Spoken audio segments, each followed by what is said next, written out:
Nada, vamos a comenzar con la sesión general de hoy, que, bueno, pues esta vez coincide con que uno de los ponentes pues soy yo mismo.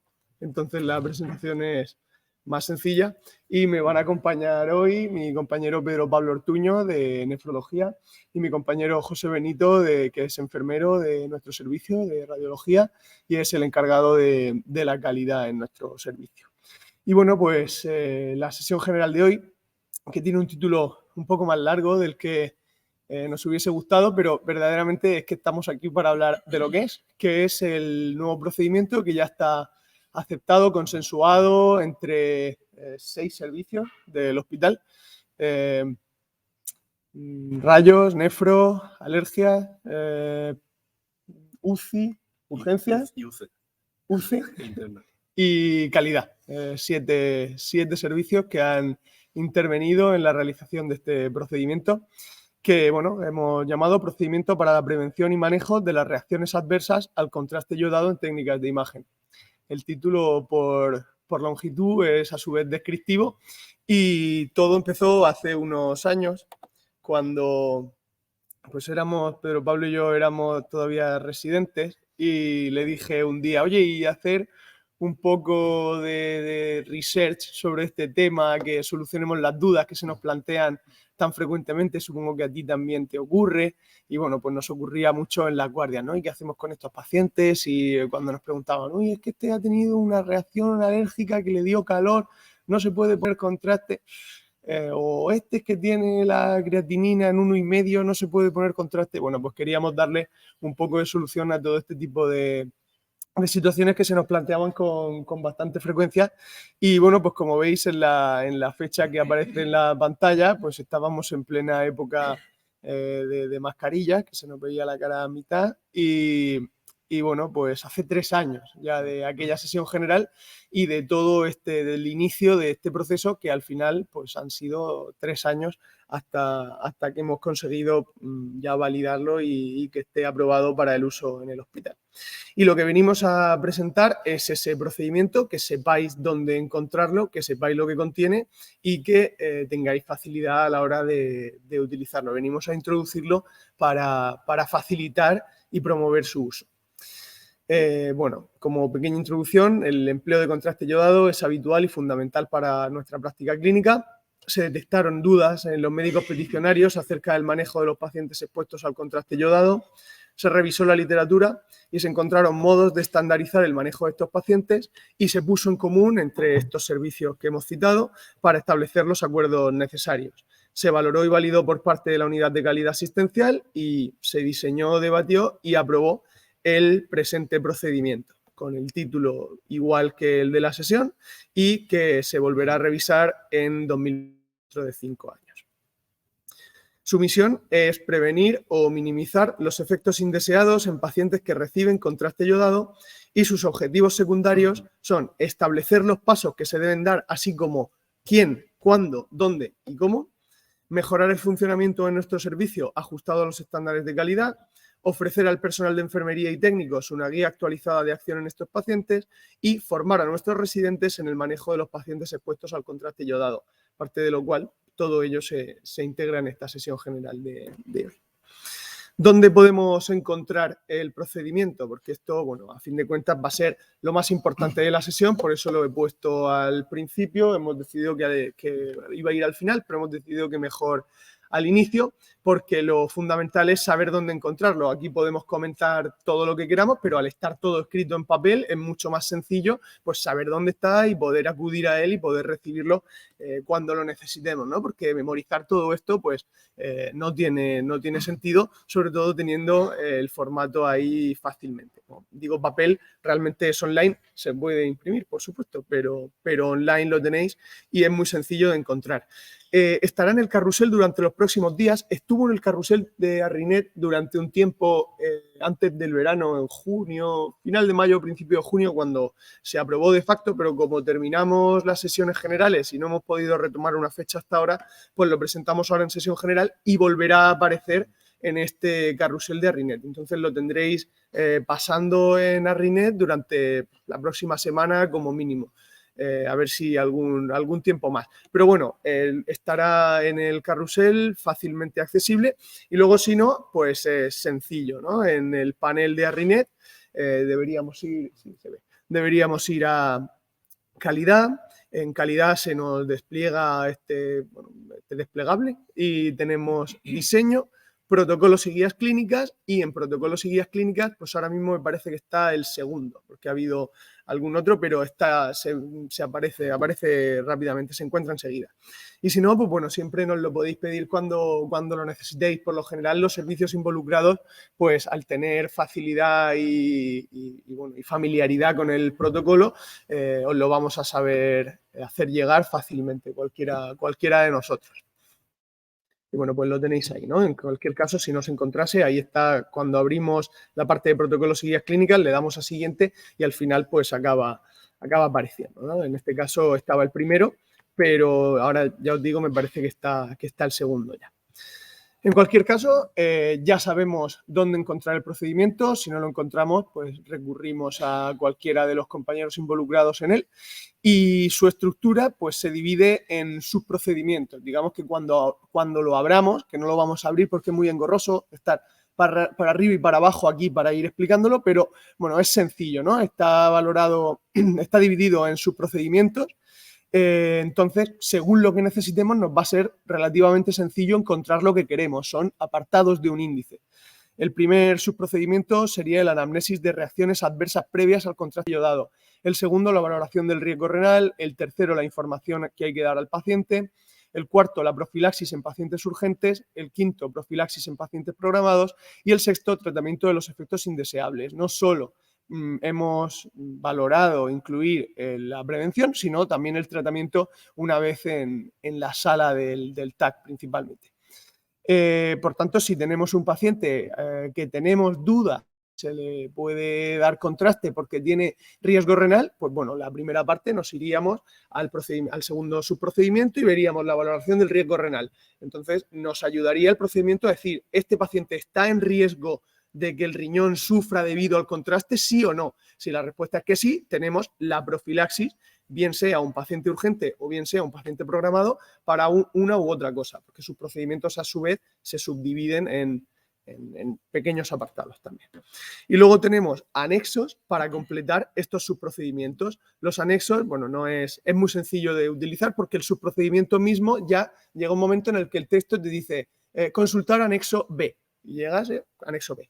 Los anexos son el anexo A, la anamnesis que hay que hacer sobre reacciones adversas graves; el anexo B, quiénes son los pacientes con alto riesgo renal; el anexo C, acerca de los pacientes con tratamiento con metformina; el anexo D, los medicamentos que son potencialmente nefrotóxicos, que aquí sí que hubo bastante debate; y el anexo E, la información para pacientes sobre contraste iodado, lo que las sociedades científicas le dan o nos recomiendan dar de información para pacientes sobre contraste iodado.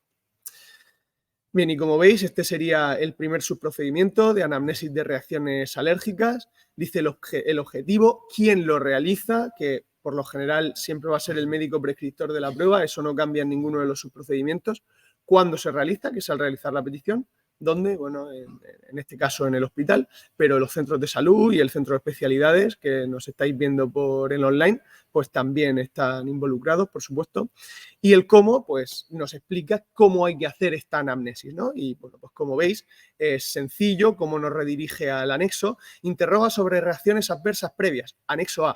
De esta manera nos iríamos al anexo A, ¿no? Que sería la siguiente parte. Bien, pues en el anexo A vemos que hay 5 preguntas. Pues son las 5 preguntas que en este caso el Servicio de Alergología consideró fundamentales para realizar esta anamnesis de manera completa. Una vez que tenemos la anamnesis hecha por el anexo A, en caso positivo o de alta sospecha de reacción alérgica grave, se solicita la prueba y se deriva a la consulta de alergia para confirmación y registro. En sospechas de reacción alérgica grave. Y ahí, dentro de reacción alérgica grave, pues obviamente se incluyen ahí con sentido común. Un rash no se puede considerar grave, un broncoespasmo sí podemos considerarlo grave, una arritmia, por supuesto, una parada, bueno, no cabe decir más. Bueno, aquí el sentido común creo que impera. Vale. El siguiente Su procedimiento, que sería el segundo, es acerca del riesgo renal, lo explica mi compañero Pedro. Buenos días. Yo voy a desarrollar efectivamente el CY02, lo relativo a la valoración del riesgo renal, que es concretamente el riesgo de desarrollar nefropatía post-contraste, ¿vale? Un fracaso renal agudo que, como vimos en aquella sesión, pues sucedía sobre todo en las 24 o 48 horas después de la administración de contraste para pacientes de riesgo, ¿vale? Esta responsabilidad de valoración del riesgo renal recae evidentemente sobre el médico que prescribe la prueba y desde el momento preciso en el que lo hace, independientemente de en qué zona de nuestro área pues, se encuentre. ¿De acuerdo? Para ello se valdrá del filtrado glomerular, que está o bien de la última analítica de si está ingresado el paciente o de la analítica con la que se cuenta en la visita si ambulatorio. Y a raíz de ese filtrado, pues veremos que hay una clasificación, que es la más importante, en el anexo B, que estratifica, ¿no? Que divide a los pacientes según si se encuentran en riesgo de desarrollo de nefropatía postcontraste o no, ¿vale? Y aquí nos valdremos, como podemos ver, de esa serie de anexos, en primer lugar, para identificar, como he dicho, los pacientes que están en riesgo de desarrollo de nefropatía postcontraste, pero también anexos para valorar retirada de fármacos potencialmente nefrotóxicos, que veremos que esto hay que individualizar. Y ahora lo vemos con detalle, y también lo relativo a la toma de metformina, no porque se tema una nefropatía relacionada con la misma, aunque también existe, sino más bien la complicación temida de la lactocidosis, que se han visto muchos casos y hubo una época en este hospital que se veía muchísimo. Y aunque bueno, que es verdad que ya la mayoría de diabéticos que ingresan en el hospital, pues ya la metformina se les retira en cuanto ingresa. Pero como ya decimos, este protocolo no solamente para pacientes ingresados, también es para ambulatorios, y hay que tener en cuenta que a partir de ciertos filtrados la metformina debe ser retirada y reanudada, si es posible, a las 24 o 48 horas. Por supuesto, como dijimos también en aquella sesión hasta la saciedad, que volveremos a repetir aquí en el protocolo, un paciente con un fracaso renal agudo concurrente al que se le indica y se va a realizar una prueba con contraste sea intravenoso o sea intraarterial, peor si es intraarterial, debe ser diferido a dicha prueba hasta la resolución o la estabilización de la función renal siempre que sea posible, ¿vale? Bueno, vamos a empezar por el anexo B, ¿vale? Los anexos son desglose pues de esas indicaciones que hace el protocolo, pues una vez que no lo sepamos más o menos, pues no vamos a tener que estar siempre yendo por ello, ¿vale? El anexo B es efectivamente la evaluación de ese riesgo renal, ¿de acuerdo? Como vimos en aquella sesión, se identificaron más factores de riesgo independientes de desarrollo de nefropatía postcontraste en lo referido al contraste intraarterial, aunque muchos de ellos son compartidos con el contraste intravenoso, ¿vale? Ya sabemos que el contraste intraarterial tiene mucho más riesgo de desarrollo de nefropatía por contraste per se que el intravenoso.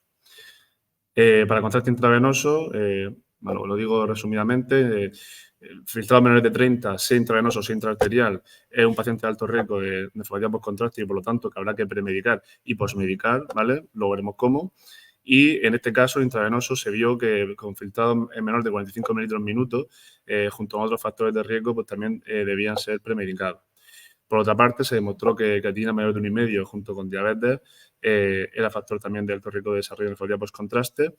Y otros factores de riesgo pues son situaciones de hipotensión, anemia significativa, toma concurrente de nefrotóxicos, antiinflamatorios o algún antibiótico o diurético si está en estado hipovolémico el paciente.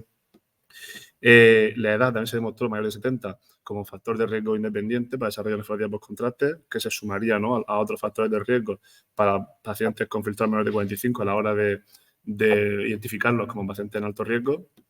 Y, por último, en este caso, los contrastes hiperosmolares e iónicos, que por suerte pues, en este hospital y en casi ninguno de la nación pues, se usan actualmente, ¿vale?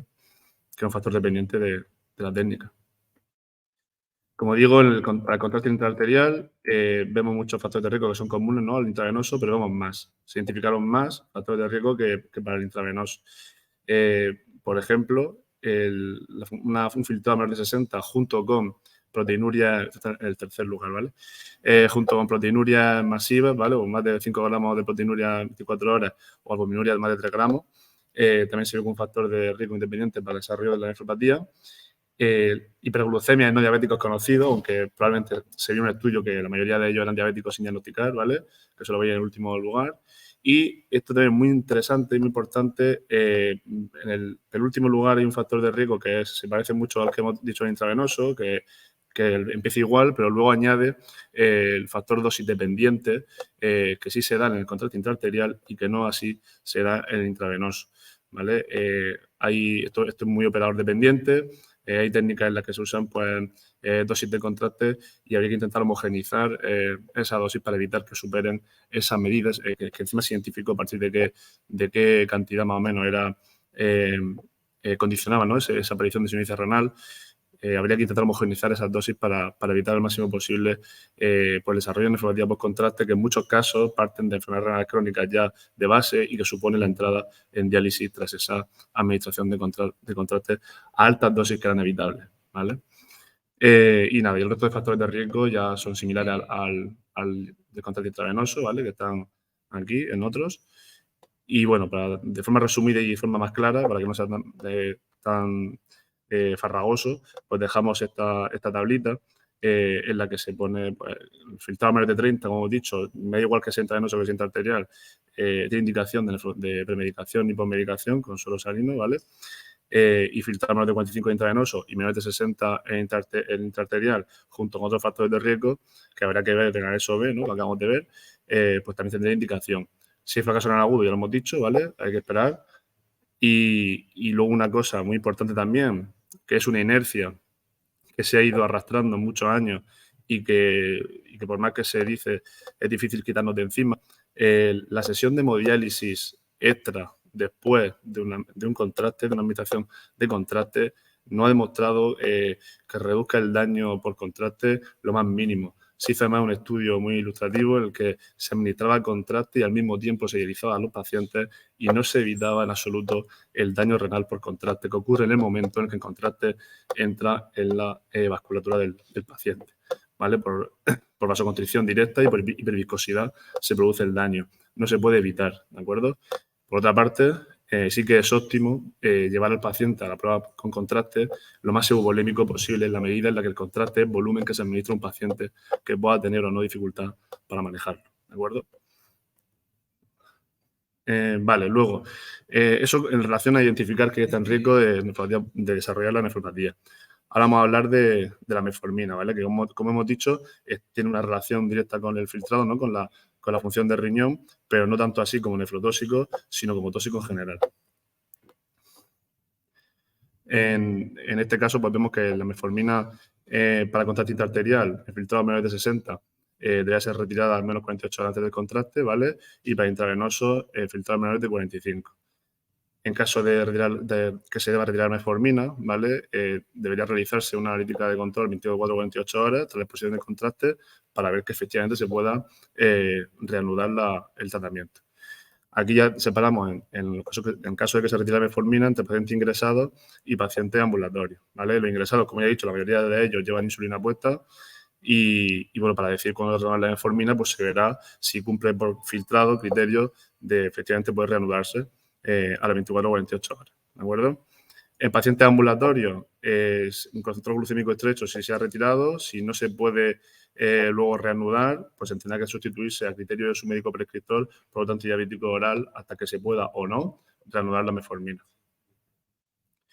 Y ya vamos con el anexo D, ¿vale? Que son los nefrotóxicos. Nefrotóxicos pues son muchísimos fármacos. Al principio, cuando diseñamos el protocolo, pensamos en poner una tabla de fármacos potencialmente nefrotóxicos, pero es que la tabla es que ni cabía. Es que potencialmente nefrotóxicos son muchísimas familias de fármacos y tampoco se podía establecer una directriz absoluta y común para ajustarla a todos los pacientes porque no era real, no era realista. Un paciente que esté con una línea de tratamiento quimioterápico, por ejemplo, con permetrexed y con cisplatina, no le puede suspender la quimioterapia en el contexto de una prueba con contraste porque la necesita, ¿vale? Entonces, son situaciones que hay que individualizar cada caso. Por supuesto, pautas cortas de fármacos nefrotóxicos como antiinflamatorios no esteroideos o aminoglucósidos, etcétera, pues de sentido común que deban diferirse la prueba hasta que termine dichas pautas cortas o en caso de los AINES, suspenderlos directamente. En relación a los fármacos los antihipertensivos, bueno, se estudiaron muchísimos fármacos de forma, familias de fármacos, quiero decir, si cuya retirada antes de las pruebas con contraste suponía una disminución de incidencia de la nefropatía por contraste, por estatinas, los YKR2, muchos grupos de fármacos, y no se vio que hubiese un beneficio de suspenderlos. Entonces, realmente, con los antihipertensivos concretamente, decir que da igual de qué familia sea el fármaco antihipertensivo, que si provoca una hipotensión franca en el paciente ya se comporta como un nefrotóxico. Esto no es dependiente de la familia del fármaco. Esto nos remontaríamos al anexo B con los factores de riesgo. Estaríamos hablando de hipotensión directamente. Y si hay hipotensión y tenemos fármacos hipotensores, pues habría que quitarlos. Ahí se comportarían como nefrotóxicos, ¿de acuerdo? Lo mismo, si está una persona deshidratada y está con diuréticos, pues lo mismo, se comportaría como fármaco nefrotóxico, ¿vale? Esto es a juicio del médico prescriptor, que tiene que tener en cuenta que el paciente debe estar en euvolemia lo máximo posible y la tensión por lo más normal posible. Y nada, en caso de lo mismo, de que se retiren fármacos, pues luego, en función de cómo quede el paciente de la prueba, pues se irán reintroduciendo si es pertinente. Bueno, una vez que tenemos valorados esos pacientes, ¿qué es lo siguiente que habría que realizar? Lo siguiente que habría que realizar es darle la información, poner en conocimiento del paciente los posibles riesgos por el uso de contraste iodado, lo cual no es obligatorio, por lo general, un consentimiento informado escrito cuando la prueba es de contraste intravenoso, cuando la prueba es diagnóstica, digamos, por lo general. Sí que lo es cuando el contraste va intraarterial, por ejemplo, en un procedimiento intervencionista. Ahí sí que es obligatorio el consentimiento informado escrito, pero bueno, todas estas técnicas llevan de un consentimiento informado escrito, habría que añadir esa parte del contraste si es que no la hay. La hoja, o digamos que la información nos la facilita la Sociedad Española de Radiología Médica, en este caso, y es el anexo E. Entonces, en caso de necesitar dar esta información al paciente, se puede recurrir a ese anexo E. Está integrado en el protocolo, se puede imprimir o directamente comentarlo, porque ya os digo, por lo general, con el consentimiento oral es suficiente, a no ser que sea una prueba intervencionista. Y ya para terminar, la profilaxis que se va a realizar, ¿no? ¿Cómo vamos a hacer la profilaxis en pacientes urgentes y cómo vamos a hacer la profilaxis en paciente ambulatorio? Es la última parte. Bueno, el final sería el tratamiento, que probablemente lo vamos a comentar con alguna pincelada, pero bueno, está todo bien desarrollado en el procedimiento. En cuanto a la profilaxis en pacientes urgentes, de nuevo va a haber una división entre la profilaxis en un paciente que hemos detectado un riesgo de reacción adversa alérgica, ¿no? de carácter, como coloquialmente diríamos, alérgico, y en ese caso lo que deberíamos hacer es que si el paciente, según el subprocedimiento 1, que es el que decíamos, el de la anamnesis, acerca de reacciones adversas graves, si se dispone de más de 4 horas, se prescribe hidrocortisona 200 miligramos IV al menos 4 horas antes de la prueba. Y esto es importante porque si no se hace con 4 horas, se ha demostrado que no hay una disminución del riesgo. Digamos que necesita haber esa ventana de 4 horas para que sea efectivo el fármaco que se está administrando. Entonces, esta hidrocortisona, al menos 4 horas antes de la prueba, y el polanamine sí que nos vale con 1 hora antes de la prueba. Pero el corticoide, que es lo que más va a disminuir la incidencia de reacciones adversas, sería al menos con 4 horas. ¿Qué pasa si no se dispone de estas 4 horas y el paciente ha tenido una reacción adversa grave y necesita hacerse un TAC con emergencia? Que esa situación, de hecho, bueno, se ha dado desde que tenemos el procedimiento, o sea que este verano ya ha ocurrido al menos una vez, porque estaba yo de guardia. Bueno, así que con menos de 4 horas lo que se hace es, se pone igualmente la medicación, pero como no hay una evidencia sólida de que disminuya lo suficiente el riesgo, lo que acordamos con urgencias y con la UCI es avisarlos. Realmente es avisar a urgencias o a la UCI. Normalmente, si el paciente está en la planta, bueno, por la logística del hospital, si el paciente está en la planta se avisa a la UCI, si el paciente viene de la puerta se avisa a urgencias para que venga uno de los facultativos que esté de guardia a estar con el paciente por si ocurre algo, ¿no? Por si hay una parada, por si hay que actuar de manera rápida para que esté lo más cerca posible. Entonces, se le avisa de que hay un paciente de riesgo y una posible activación del subprocedimiento de parada cardiorrespiratoria del que disponemos en el hospital. En cambio, si la profilaxis en paciente urgente es acerca de su riesgo renal. Efectivamente. Cabe decir aquí que se contempla el paciente trasplantado renal directamente con paciente en riesgo, ¿vale? Que eso no sale en el anexo B, directamente lo explicitamos en la propia terapia. Bueno, en este caso que no hay tiempo, ¿vale? Que es un paciente urgente, venga de la UCI, venga de la calle, donde sea, ¿vale? Intentar, si tenemos esa hora, lo que hay tiempo a caer, 3 mililitros kilo de suero salino isotónico. Ya dijimos cuando presentamos la teoría, la evidencia actualizada de la prevención de la nefropatia postcontraste, que no había demostrado superioridad el bicarbonato de sodio en relación al salino ni viceversa, que eran inferiores y que por su coste pues, se prefiere en los hospitales usar el salino isotónico. Y bueno, siempre se dice coloquialmente la premedicación, pero es tan importante o más la posmedicación, ¿vale? Es decir, después del procedimiento debe mantenerse, ahora que ya tenemos tiempo, ¿vale? Una dosis, en este caso, de 1,5 mililitros kilo hora durante las 12 horas después del contraste, por lo menos, ¿vale?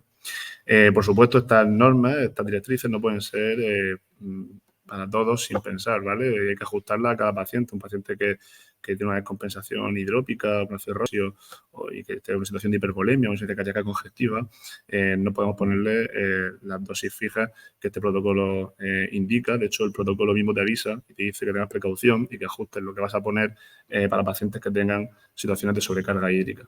Habrá algún paciente incluso que esté tan sobrecargado que no le puedes poner nada, ¿vale? Y nada, pues la ética, por supuesto, después para evaluar función renal y en caso de que hubiese un deterioro significativo, pues nos tenía a vuestra disposición. En cuanto a los pacientes de ámbito ambulatorio, de nuevo, pues como veis, el quién, el cuándo, el dónde es muy similar en todos sus procedimientos. Y bueno, en cuanto al cómo, si el paciente presenta reacciones alérgicas previas según el subprocedimiento de la anamnesis alergológica, diríamos, el médico a cargo debe prescribir la metilprednisolona, 2 comprimidos de 16 miligramos. Bueno, está todo ahí bien explicado. Como veis, 13, 7 y 1 hora antes de la prueba, que es lo que marca el Colegio Americano de Radiología, que es en quien nos hemos basado para esta indicación y que a nuestros compañeros del servicio de alergología les pareció adecuado. Y esos 4 comprimidos de poloramine. Bueno, está todo indicado y recogido en el procedimiento en caso de que eso se necesite, no hace falta memorizarlo. Y en cambio, si el paciente ambulatorio lo que necesita es una profilaxis de su riesgo renal. Como ya hemos dicho, aquí también explicitamos que el trasplante renal se consideraría directamente en riesgo, ¿vale? También entraría dentro de los pacientes que por anexo B hemos visto que están en situación de riesgo, ¿vale? Y bueno, aquí en el paciente ambulatorio pues se identifica quién está en riesgo y quién no. Pasamos por los anexos, que vamos a repetirlo otra vez, ¿vale? De nefrotóxico y de metformina. Y si se cree oportuno y si es necesario, porque efectivamente un paciente de alto riesgo y debes ingresar de forma programada para realizar la prueba con contraste al día siguiente, ¿vale? Ingresarían la tarde antes y para la premedicación y sería la prueba con contraste al día siguiente y ya por su posmedicación, ¿vale? Se cursaría el orden de ingreso programado en la UCI o en el servicio en cuestión que esté explorando la patología del paciente y se dejaría la premedicación indicada, ¿vale? Si el paciente ya está ingresado o bien porque que el paciente está ingresado en el hospital ya unos días o que ha venido de forma ambulatoria, ningún ingreso programado, pues la dosis de premedicación y posmedicación pues es la que aquí reflejamos, ¿vale? Que es la que hemos dicho antes en la urgencia de posmedicación, aquí antes y después. El 1,5 mililitros kilo hora, al menos 6-12 horas, más durante 12 horas mejor, antes y después del contraste. Individualizar según volemia, ¿vale? Lo mismo. En el resto de pacientes los que no están en riesgo de desarrollo de nefropatia postcontraste, ¿vale? Pues hay una evidencia muy baja, un grado no llegado a C, muy bajo, que, bueno, como comentaban, que hidratarlo con 1,5 litros, 2 litros un día antes y después de la prueba, pues podría disminuir el riesgo de desarrollo de nefropatía en pacientes que no son como he dicho, de alto riesgo, que recordemos muy por encima que han filtrado menores de 30, 60 arteriales intravenosos y menores de 60 con factores de riesgo, dos o varios, y menos de 45 con factores de riesgo de 2 o más, ¿vale?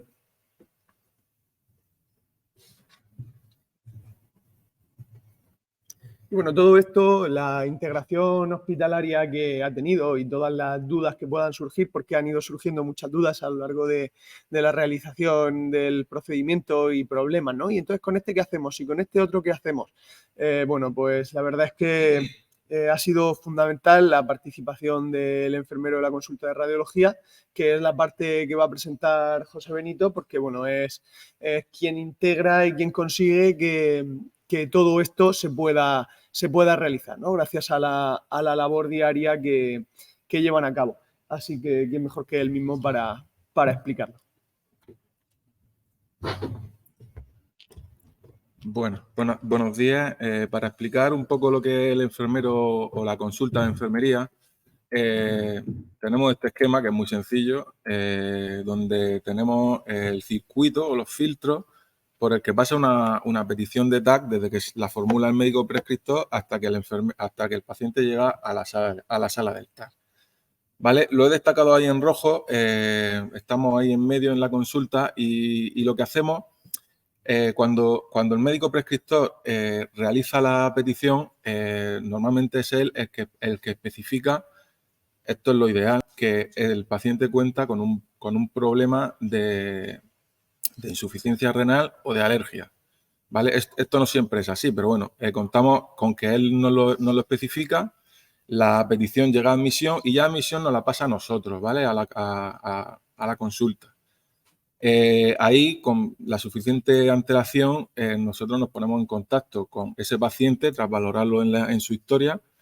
Si es un problema de alergia al contraste, pues se le indica la pauta domiciliaria que tiene que realizar de medicación, como ha comentado antes Pedro, y si es de insuficiencia renal, se le dan unas nociones muy básicas, ¿vale? De cómo se tiene que preparar para ese TAC. Muchas veces, la mayoría de veces ya los pacientes lo saben porque, bueno, ya no es el primer TAC que se hace, la consulta lleva ya 2 años, que la inició mi compañero Juan, y se le dice pues que se hidrate, que sí, es muy importante la hidratación, 1,5 litros, 2 litros de agua durante el día previo y el día que se va a realizar el contraste. Ya, por supuesto, el tema de la ayuna no se le nombra porque le puede dar lugar a confusión y es muy importante que venga hidratado. Si no tiene ninguna contraindicación por parte de cardiología sobre sus ingresos de hídricos, pues se le recomienda eso, 1,5 litros, 2 litros de agua. ¿Qué pasa? Que hay veces que, como he dicho, no nos viene especificado que el paciente tenga uno de esos 2 problemas. Entonces, pues nosotros desde la consulta repasamos la agenda de TAC que vamos a tener en días sucesivos e intentamos ser un filtro lo más eficaz posible y repasando esas agendas vemos las historias, vemos si nos salta la alerta de alergia al contraste, consultamos sus analíticas y ahí muchas veces comprobamos que efectivamente el paciente tiene un filtrado muy bajo, entre 30 a 45, que es cuando ahí ya nos ponemos en contacto con él, le decimos que se tiene que hidratar, consultamos muchas veces con el radiólogo, ¿vale? Que lo tenemos ahí justo en el paso siguiente. Si ese paciente va a precisar contraste yodado y si es así, pues lo preparamos de esa forma, la llamada telefónica, oye, muy importante que te venga hidratado, hidratada y con eso pues la verdad es que se mejora bastante el que no tengamos ningún problema después con la administración de contraste. Ese filtro también puede pasar porque todos somos humanos, en fin, el filtro de la consulta de enfermería puede fallar. Los enfermeros de la sala de TAC saben ya también que tienen que realizar un formulario que tenemos para ver si ese paciente pues, tiene alguno de estos problemas.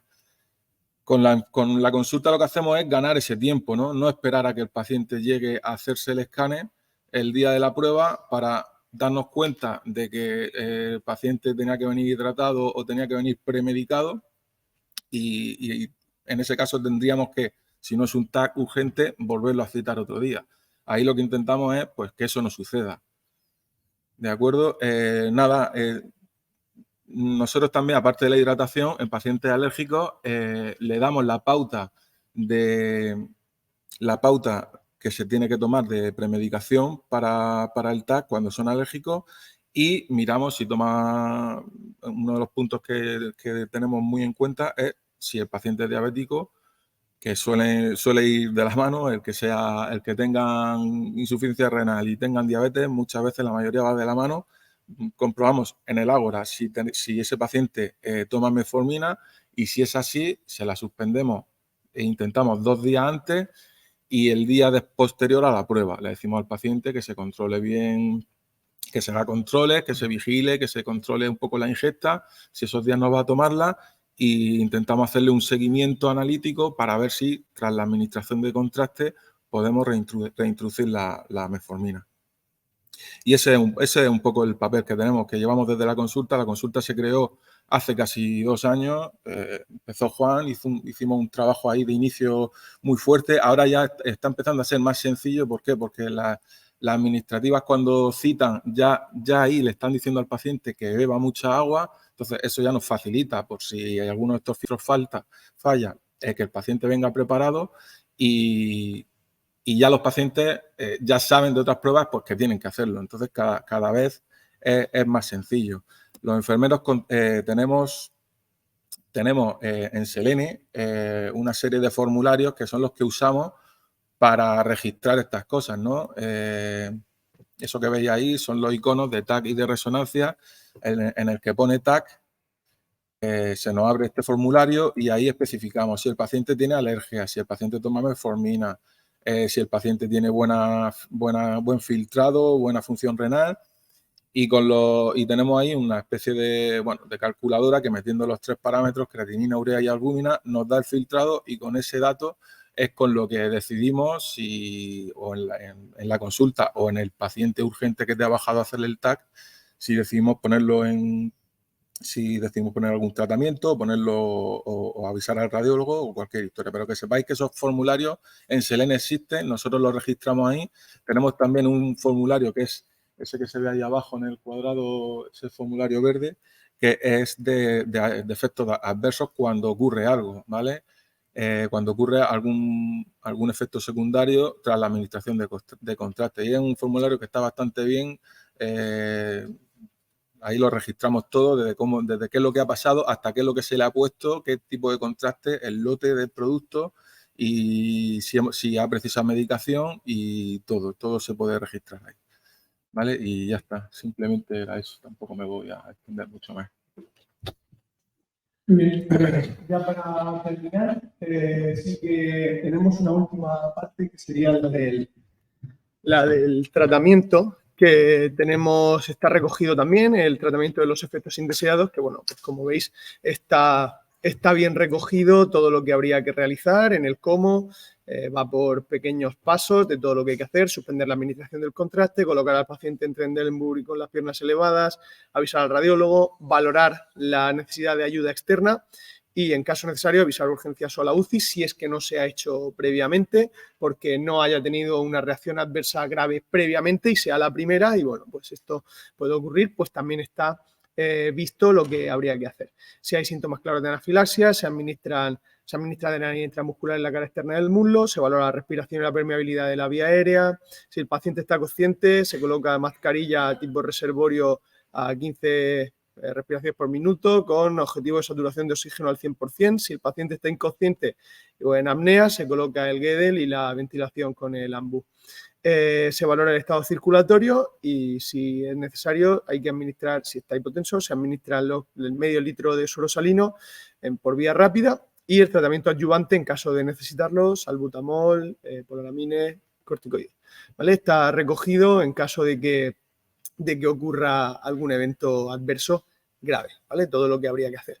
Con eso realmente estaría explicado todo el procedimiento, ya sería el final. Hemos ido valorando cada uno de los puntos y sí que es cierto que no nos hemos introducido más en esta sesión en la explicación del porqué de muchos de estas pautas y de muchas de estas situaciones, porque ya hicimos una sesión, la sesión que he comentado de hace 3 años, que la podéis encontrar en el canal de YouTube. Para cualquier duda, cualquier cosa, está ahí todo explicado de manera más pormenorizada. La verdad que la sesión aquella que dimos es muy instructiva, muy entretenida en cuanto a cómo pues con un poco más de sobriedad. La otra fue más entretenida para poder hacer más ameno el porqué de todas estas cosas, ¿no? Y está muy bien explicada por si alguien la quiere. Ya pues aprovecho, meto la pequeña cuña publicitaria de nuestro propio canal de YouTube, ¿no? Pero así es. Que es en YouTube, si buscamos Jefatura de Residentes, sale fácilmente Residentes UBA. Jefatura de Residentes UBA y aparecerá por aquí nuestro canal, ¿vale? Que lo tenéis ahí. Tenemos que actualizar la foto porque seguimos saliendo Tomás y yo. Ahora está Alberto. Bueno, en esta otra salen Miguel y Edu de hace más tiempo aún. Pero en los vídeos pues lo podemos encontrar fácilmente si en el buscador ponemos contraste.